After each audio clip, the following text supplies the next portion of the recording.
Olá pessoal, espero que vocês estejam bem. É uma alegria, uma felicidade muito grande estar aqui nesse summit juntamente com vocês. Eu sou o Dr. Marcelo Tcherma, que durante muito tempo eu tenho falado, pesquisado e praticado essas técnicas que eu quero mostrar para vocês um pouquinho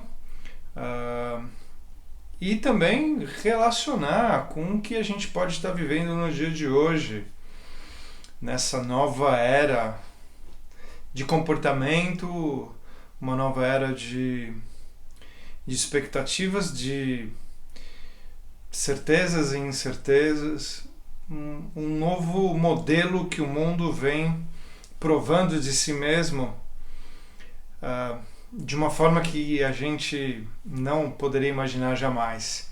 O tema que eu vou falar para vocês chama-se em inglês Mindfulness, que é bem traduzido aqui no Brasil já por plena atenção.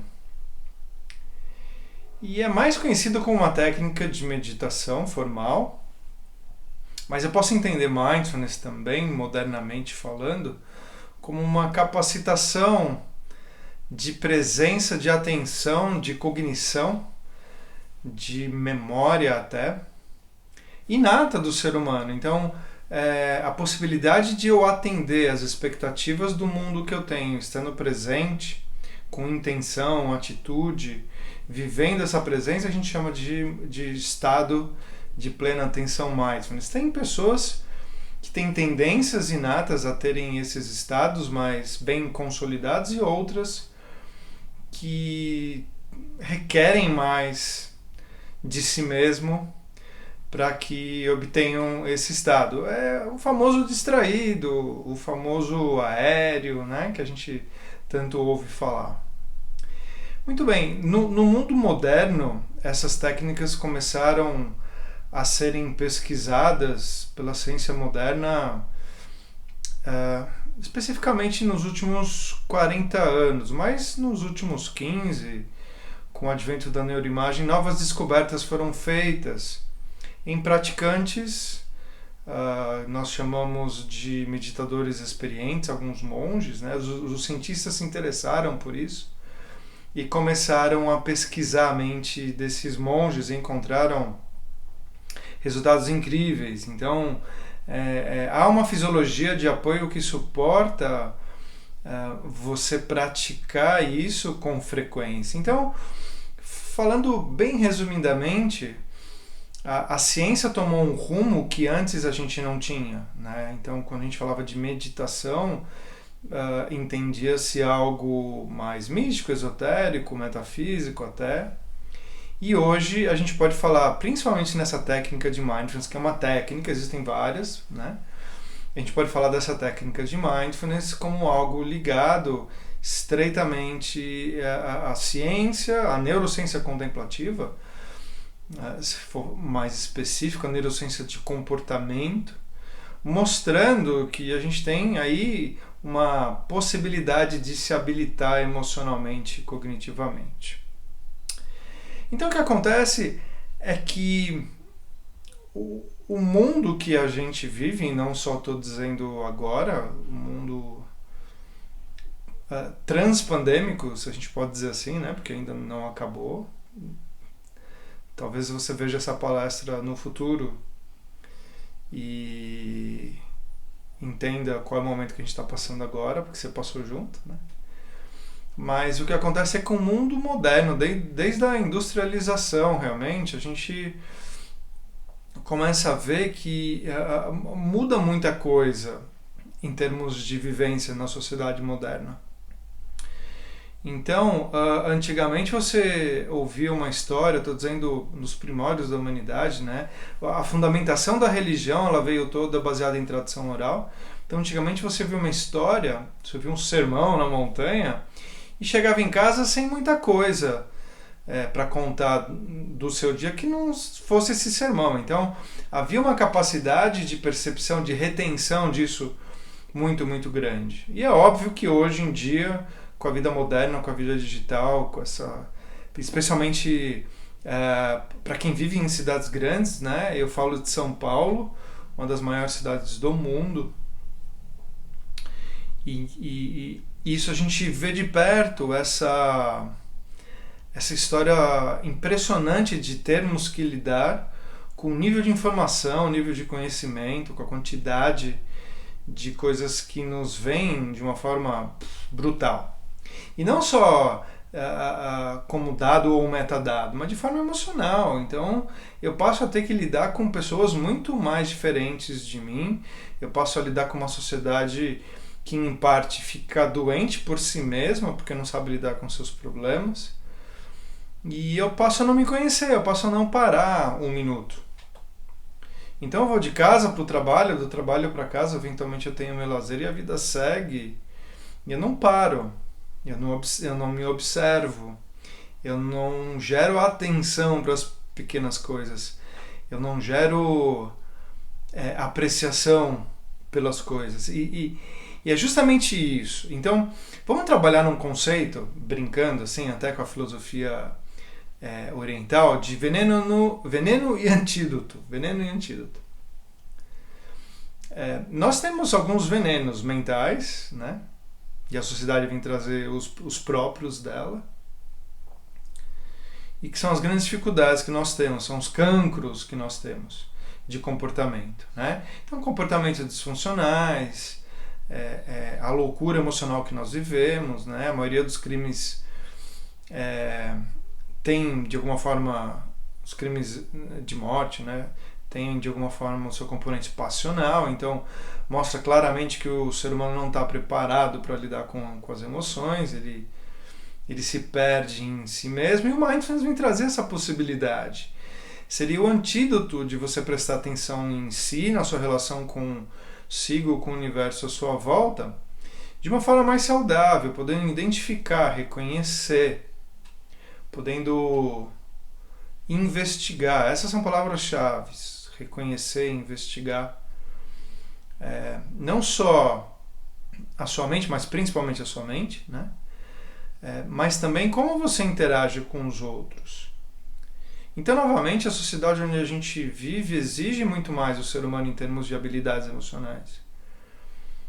E isso é muito interessante a hora que a gente vê a nossa reação com tudo.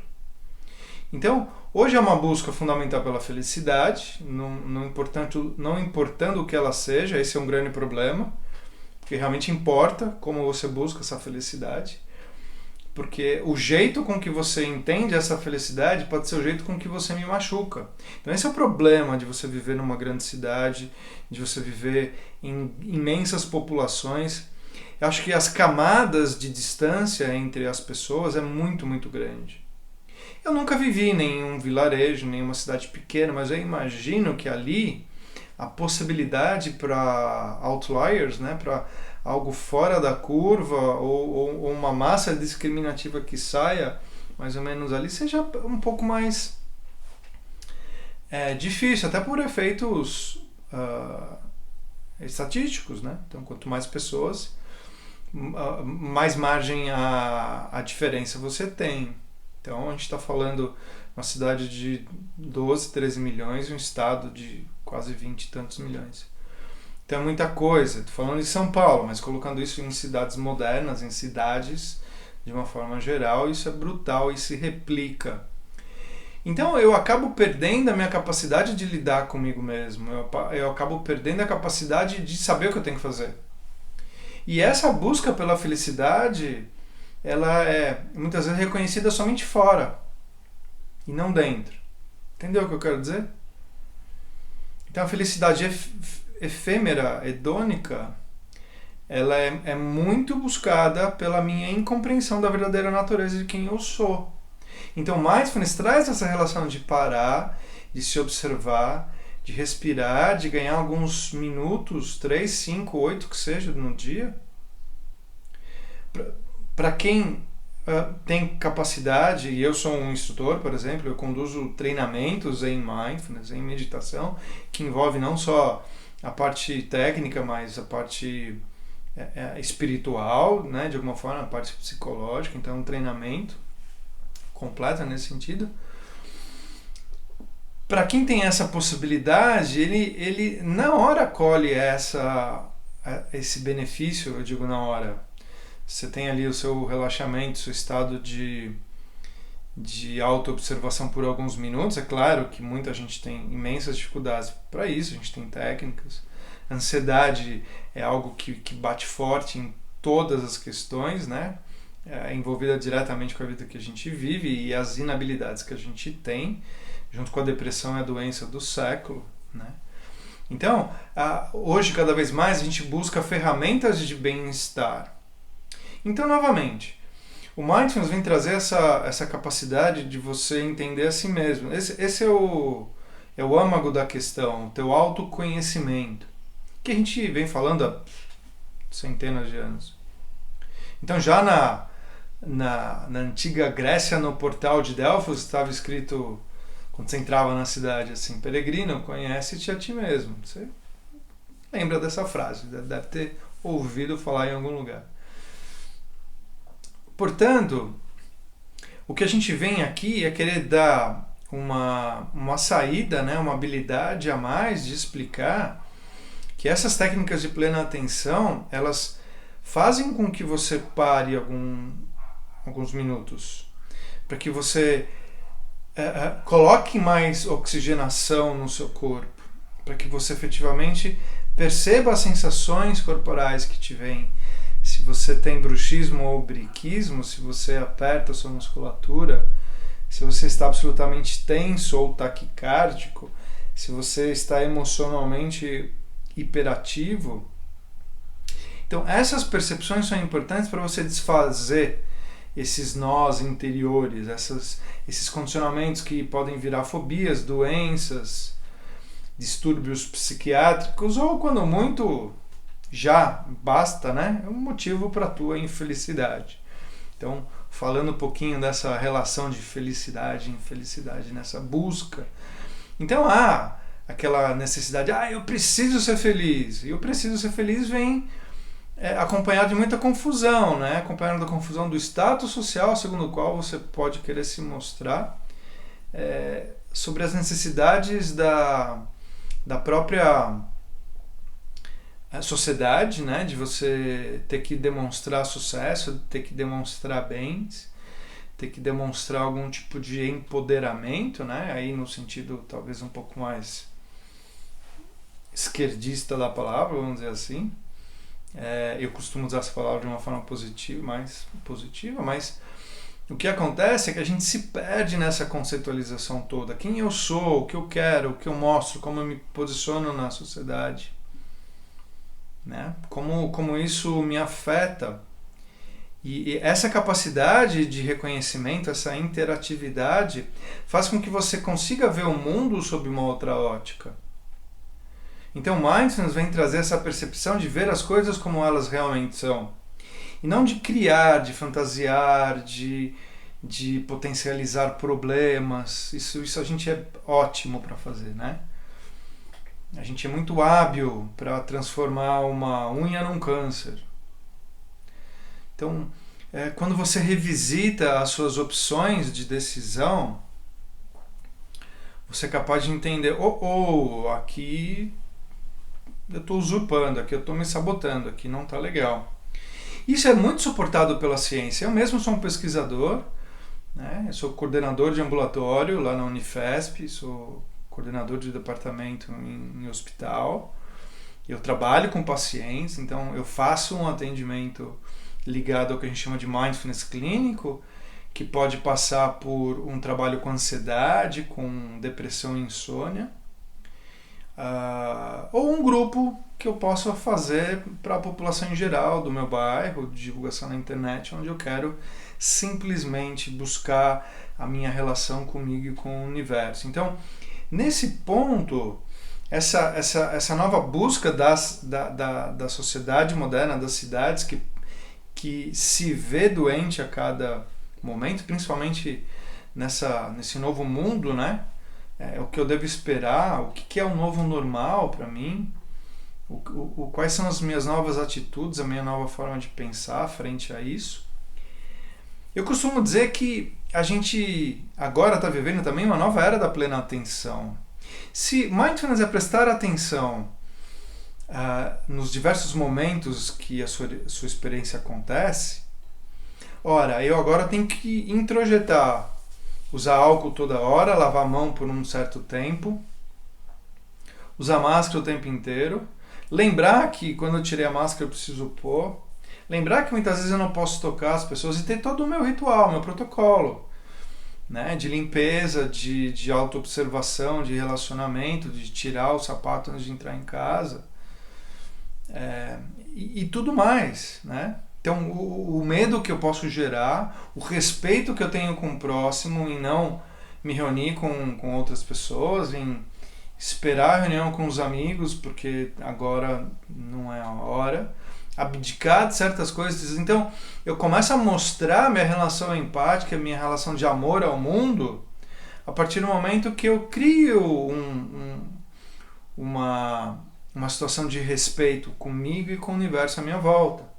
Então, Mindfulness te dá essa capacitação. Hein? E aí eu venho contar algumas coisas científicas para vocês, e são muito concretas, de que o treinamento frequente nessa técnica de autoconhecimento, vamos dizer assim, ele ativa regiões do cérebro que são ligadas à atenção, concentração, foco, memória, mas também ativa regiões que incitam suas relações empáticas.